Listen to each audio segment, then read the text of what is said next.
Hi, I'm Brittany Montez, and this is the Orlando Health News Review for July 24th. To help promote healthier communities in Central Florida, team members and their friends and families are invited to participate in a survey taking place through September 15th as part of the Community Health Needs Assessment for Lake, Orange, Osceola, and Seminole counties. The survey will ask residents what they think about the health of their communities and how they perceive their own personal health. We talked to Sarah Osborne to learn more.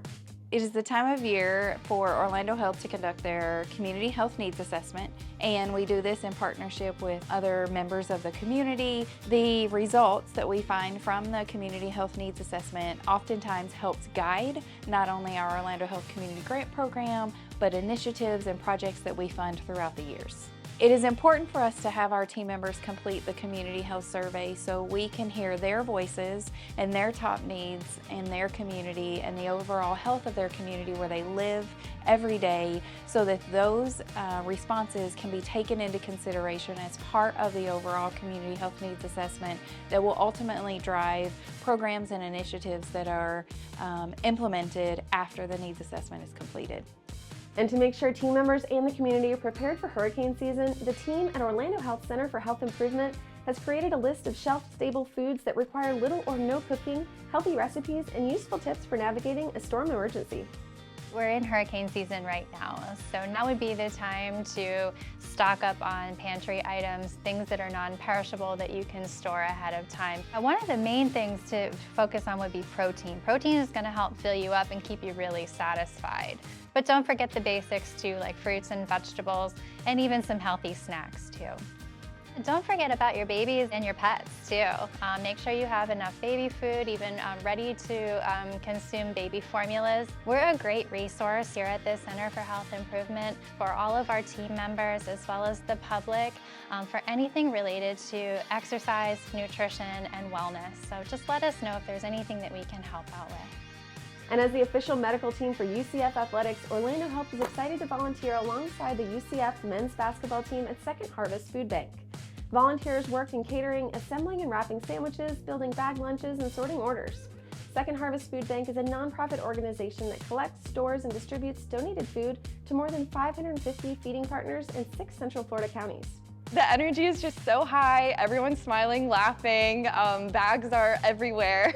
So we're packing 1,000 bags today. So it's just great vibes in there and everyone's just grateful to give back together, and it's nice to volunteer off the courts. At the end of the day, it's nothing but love for us as an Orlando Health employee to give back to our community every day, whether it's inside the emergency room or out here in the community, or even planting flowers and teaching the kids how to, plant their own food. It's us in our community that we need to make sure we give back to. And now we would like to introduce you to Orlando Health patient Felicity and her family. Felicity, my daughter, was 3 in 2020. We started to notice that she was having tremors when she walked. So we sought some medical care, and as time went on a little bit further, we noticed that she was having a lot of pain. I took her to the hospital to have this lab work done, and I came home with her and she's sick and we're laying down, and we get a call from her primary care, panicked that we need to go to the emergency room right away. And we had been to Orlando Health, Arnold Palmer Hospital for Children, and that was our go-to place. That's where we wanted to be if she needed to be seen. If it was urgent, if it was an emergency, that's where we were going. I remember the first day I met Felicity and her family. I went down to the ER to meet them. They came in, she was just feeling really terrible. She was as white as the sheets she was laying on. And I brought her family out of the room and I told them, I think this is leukemia. It was those words that no parent ever wants to hear. And she told us that she was going to be our doctor through the whole process. And she was. When you see your kid going through cancer treatment, to have that stability and assurance knowing that they are doing everything that they can, it means everything. Our whole clinic, our whole hospital grasped onto Felicity. She has been incredibly special. Right now she's in remission, she's cured. And here are a few dates to know. Check Swift for all the details.